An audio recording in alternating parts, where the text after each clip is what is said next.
श्री गुरुचरित्र अध्याय 5. पीठापूर या पवित्र भूमीत आपळराज नावाचा अपस्तंभ शाखेचा एक ब्राह्मण राहत होता.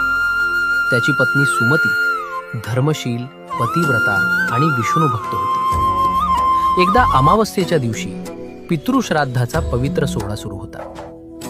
ब्राह्मण भोजन होण्याआधीच दत्तात्रेय महाप्रभू अतिथी रूपाने तिच्या दारी आले.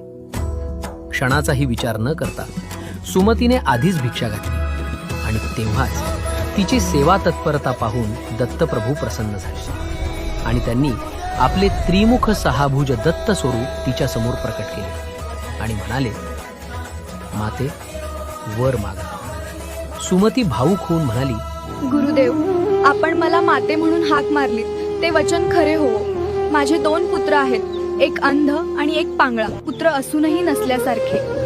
मला तुमच्यासारखा महाज्ञानी, जगतवंद्य, परमपुरुषार्थ पुत्र हवा आहे. तेव्हा दत्तप्रभू म्हणाले, तुझ्या पोटी अवतार होईल आणि तो तुझ्या कुळाचा उद्धार करील. मात्र त्याचा शब्द कधीही मोडू नकोस. काही काळाने सुमतीने एका तेजस्वी पुत्राला जन्म दिला. नाव ठेवले श्रीपाद. 7व्या वर्षीच मौजीबंधन होताच 4ही वेद त्यांच्या मुखातून प्रकट झाले. मीमांसा, न्याय, तर्क, सर्व शास्त्रांचे ज्ञान सहज प्रकट झाले. 16व्या वर्षी ते म्हणाले, मी ब्रह्मचारी आहे.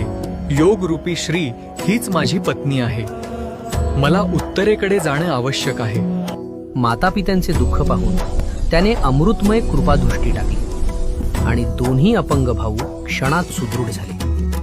मग श्रीपाद म्हणाले, माझे कार्य करण्यासाठी मला जाण्याची अनुज्ञा द्या.